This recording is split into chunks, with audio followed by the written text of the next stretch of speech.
You're in a conversation. Someone does or says something relatively minor. A tone, a look, a word, and something in you shifts. You feel some tension rising. You start to shut down. Your heart starts beating faster. And you want to react. You get cold, maybe defensive. Or maybe you smile through it while something inside you tightens like a fist. And later you wonder, why did I react that way? That wasn't even a big deal. But here's the thing. It was a big deal. To you.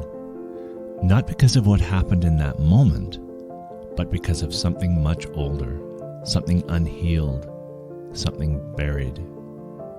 You see, grief isn't about what happened today.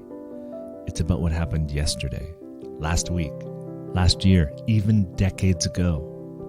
And grief isn't always or even usually about death. It's about loss. The kind of losses that no one names or even comprehends. The loss of safety. The loss of innocence. The loss of being understood. The loss of who you thought someone would be or who you thought you would be. Grief arrives when something you needed simply wasn't there. When you reached for comfort and got silence. When you reached for love and got control. When you needed protection and were left to figure it out on your own. It shows up when the version of life you built in your head, the one where people show up, where love is consistent, where things turn out okay, when all of that starts to fall apart. And it's sneaky, because most people don't even know they're grieving. They think they've moved on, because they're functioning, they're working, they're raising children, they're being strong. But the grief is still there. It's buried under the stories you tell yourself to survive. It's wired into the way your body tenses before you speak. It's hiding behind the urge to stay in control. It's disguised as independence and perfectionism, withdrawal, or the need to be right.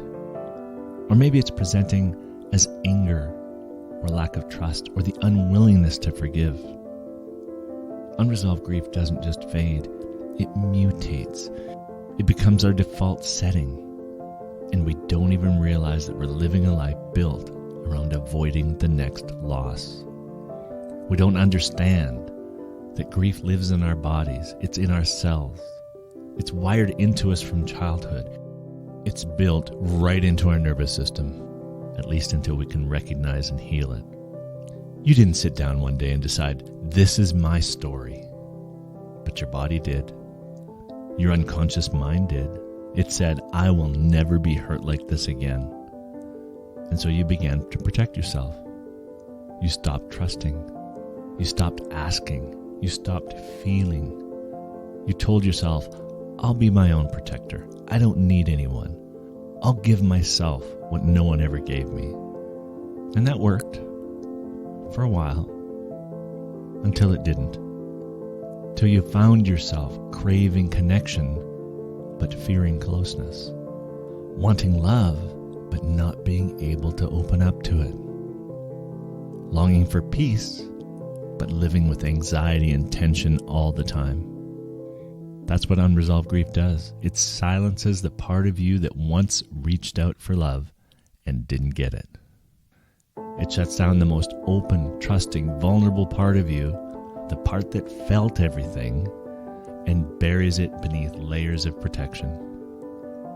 And all that doesn't just disappear, it just goes underground. And in its place, you build a version of yourself that can survive without it. You build walls to protect yourself. You become who you had to be, someone strong and capable and guarded, but it's actually a performance. It's a protective mask. And the longer you wear it, the more you forget what it feels like to live from truth instead of defense. You wake up one day and you don't even know who you are because you've been pretending to be someone else for so long. And the only way to change that is to go back and heal it. Not to relive it, but to reclaim the part of you that got left behind. That version of you, the child, the teen, the adult, who made a vow in silence that said, never again will I feel that pain. To heal, you have to open the door you promised you'd never walk through again. And yes, it may stir things up, but that's what needs to happen, because living this fictional story is not what you wanted. It's certainly not what you need. You don't need the false strength. It's no fun living in survival mode, the pretending that the past doesn't matter. Most people don't realize any of this. They stay distracted with their busy lives. They blame others for their unwanted results. It's like they're on a stage performing their lives so they don't have to think about it. But if you're still listening, you're likely ready for something deeper. Discover You has a program called Exposing Grief. It's a 6-week journey into the heart of what you've buried. It's not surface level. It's not, let's talk about your feelings and move on. It's about identifying the core wounds. It's about understanding the emotional layers, releasing what's trapped in your body, and rewriting the story that's been living in your nervous system for years. Over the course of 6 weeks, you'll uncover the hidden losses that quietly shaped your life. The moments you minimized, the emotions you've buried, the pain you've never given yourself permission to feel. You'll begin to understand how those wounds have affected the way you love, the way you trust and connect and protect yourself. You'll see the cost of carrying what was never meant to be carried alone. And most importantly, you'll be guided step by step toward healing, toward release, reconnection, and a kind of wholeness that isn't performative, it's real. The kind that changes how you move through the world from the inside out. This is more than growth. This is recovery. This is the return of the part of you that got shut away.